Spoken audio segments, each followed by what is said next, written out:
exercise is nothing but a communication between the brain and the pituitary gland releasing hormones, and it's the hormones that basically will diminish the fat and will build the muscle. So what happens during exercise? The motor nerve sends a signal to the brain. The brain starts releasing hormones, or sends the order for the hormones to be released. What hormones? Primarily it's going to be growth hormone, thyroid hormone. We have also seen testosterone and DHEA. Then what happens is the growth hormone and the thyroid hormone will give the signal to the adipocytes to start releasing the energy. So adipocytes are like banks, energy banks. The way you put your money in a bank, we put our energy into our fat cells. But it's a little bit more complicated rather than bank. So here, you cannot just go and get energy out of the fat cell. The energy has to be sort of transformed. And that happens, the glucose goes into the mitochondria, and the energy is transformed into energy in the adipose module. I will talk a little bit. You're going to see what that looks like. So basically, glucose burns, produces electrons, the electrons push the protons push the adipose module, and energy comes out. So let's look at this again. So you have now the pituitary gland, and that's a small structure at the base of the brain. And that neuron basically signals to the brain, the signals to the pituitary gland. And then you have this very complex thyroid hormone release. And as you can see, there is a sort of a feedback loop that tells the system when to stop. So once the body starts releasing, when you go to the gym and you're exercising, you don't have an unlimited release of hormones. You just release as many as you basically need. So you go from the hypothalamus to the anterior pituitary. TSH is the main hormone. This will be eventually transported into T4, which will become T3, and then there has to be a homeostasis between these concentrations, and the body takes care of all that. And basically, then you have a feedback loop that tells the body what it needs, how to cause the homeostasis. This is the advantage of having a technology that is a signal versus just injecting hormones. Because when you inject hormones, you don't know how many hormones the body actually needs, and of course some of it will be excreted, but still, you don't know, it's not the body doing the job basically. Here it's the body very neatly, it knows exactly what it needs, it gives the feedback loop, everything is organized in that cycle of the body. So you have the growth hormone as well, that from the pituitary gland, it's going to go to the muscle, and basically does it by becoming IGF-1 in the muscle and the liver, and it's the IGF-1 is how it's been kind of transformed that will cause the muscle growth and also will cause the bone growth. And that's where we've seen the DHEA is involved. And we have seen increased concentrations of growth hormone, D3, and DHEA. So here is the lipolysis and the muscle building that are happening from hormones.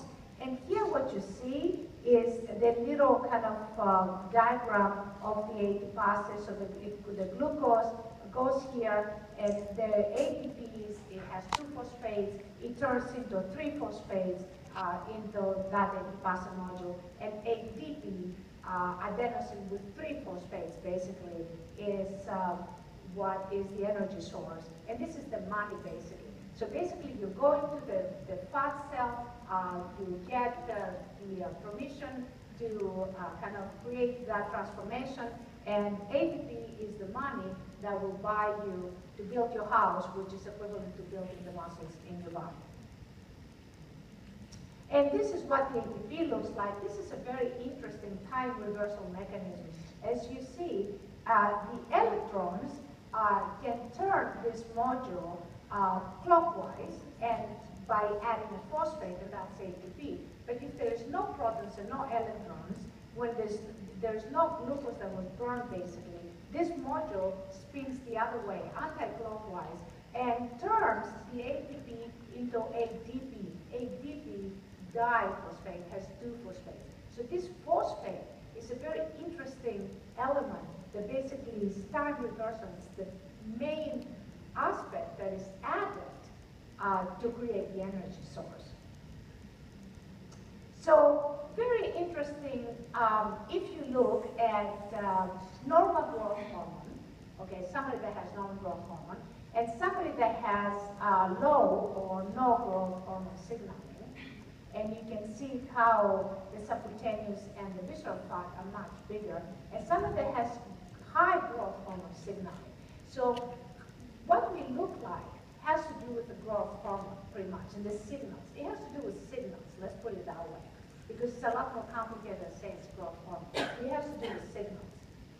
So somebody who is hypothyroid, of course, he is not going to get the same benefit on the gym. And also somebody who is growth hormone deficient, they can be on the gym all day, every day, for years and get no benefit. Why? Because they are growth hormone deficient. So is it the exercise that does the job? No, it's not the exercise. It's the hormones that are released as a result of the exercise, as a result of the motor nerve that gives the signal to the brain to release the hormones that do this particular effect of lipolysis and muscle hypertrophy. So the exercise is not the whole story. If you want lipolysis and healthy muscle tone, you can do it through signaling. And this is a development of an earlier technology and how the pacemaker, co-inventor of the pacemaker, developed it. And what he did is he looked at neurons in the oscilloscope, and they looked at signals. And he started building a signal that would be equivalent to the signal of the motor nerve. And it took about 27 years, basically, packing frequencies together the way you build a house. So it wasn't one frequency. It was up to 1,000 to 3,000 frequencies that could create that signal to the motor nerve. Well, here is the trick. If a signal is compatible with the central nervous system, then it can form synapses and reaches the brain. But if it's not in sync with the nervous system will discard it. So you can not just throw in any signal and get the same effect. It has to be a signal that is compatible with the nervous system, and that specific signal of the motor nerve. That's why it's such a complex process. So for the brain to do that, you need the correct signal, so to say. And there are billions of incorrect solutions and only one correct solution. That's why it makes this task so difficult. So here what you do is you go from the nerve, and then from the nerve it goes to the brain. The information of strenuous exercise leads the brain to release the hormones. The hormones are going to be a fat, release the fat, which becomes an energy source, and when you got the energy, then you have the currency, or the money, whatever you want to call it, to kind of start building the muscle. So there is independent research in London University, and what they did is they found that signaling technology, basically signaling to the motor nerve, produces rapid hypertrophy, which is the result of changes in gene expression. And that was after they analyzed the RNA, they found that the gene expression had this particular effect. So the expression involved skeletal genes that are associated with overload, stretch, and physical exercise. So basically, this signaling was similar to physical exercise. Well, nothing is exactly the same as physical exercise. It's like, physical exercise cannot be replaced. It's always going to be, if you do this and also physical exercise, it's going to be much, much better than just signaling alone. And we have seen that as well. Now, what they also looked, there was another study, 43 subjects, 29 females, 14 males, and they looked at the cortisol levels before and after. this technology. And what they found is the cortisol levels before and after treatment did not seem to vary very much. So what this means is that this exercise is not strenuous. If the cortisol levels went up, that would mean that there is stressful. Okay, so you have basically effortless exercise, strenuous exercise without the strain. So all, gain without the pain, pretty much. So we have now some clinical studies. The case one was a 45-year-old lady, and she suffered from obesity and diabetes.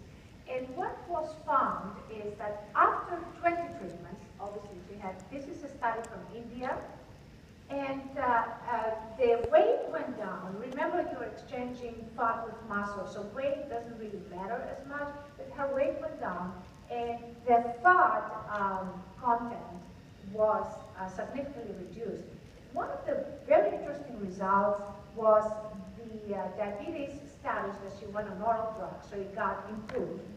But one of the most interesting things, it was the fatty liver and no evidence of fatty liver after the treatment, which again signified that the technology went very deeper to the visceral fat areas, which of course cannot be touched by many different technologies such as lasers and radio frequency or plastic surgery. You cannot do that because it will damage the organs. And there was a significant effect on pain. And this is what this person looked before and after. She did have quite a big difference on the way she looked. Now, a second case study just gave us 42-year-old gentleman, and he lost quite a bit of inches, fat content went down, and this is his picture. Another clinical study, 43-year-old lady, severe obesity and insulin resistance. I want to show you, you see, that's not a very big difference in this particular lady. However, her insulin fasting went from 25.8 to 8.7. Insulin PP went from 136 to 14. And triglycerides went from 294 to 197, almost half.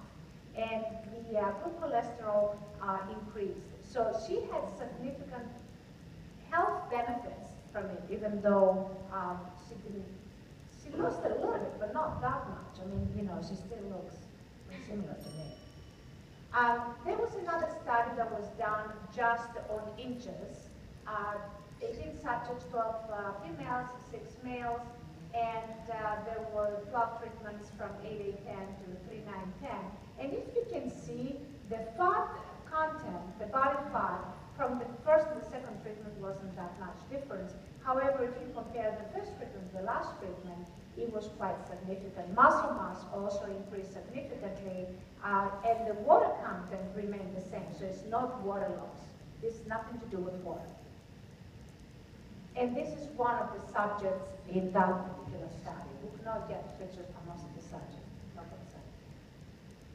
Now, we did a study where we compared this technology with the gym. So, we looked at BMI, and as you can see, everybody did really have significant results. So it's significantly to go to the gym and get significant results. It's just that this technology, in the same period of time, was attained faster results. So more inches lost, water content remained the same. BMI went from 29.9 to 24.8. From in the gym group went from 30.2 to 27.6. Body fat was significantly higher than the gym group, and muscle mass was significantly more increased. But if you look at the significance level, the control group, when you compare them between each other, they were significant. The experimental group were also significant. If you compare, however, the experimental group with the control group and the gym group, you could see that again was very significant. So this technology just works faster, basically, but in the same fashion. This is another study on the blood, and it shows severe pulpocytosis on the left before treatment, and erythrocyte separation on the right. And this is the results. You could see significant pupil forms, significant thrombocyte aggregation reduction, bacteria were reduced, phagocytosis were reduced, and much greater separation of the blood cells. Now, the reason why the blood cell separation is very important is, of course, it's important because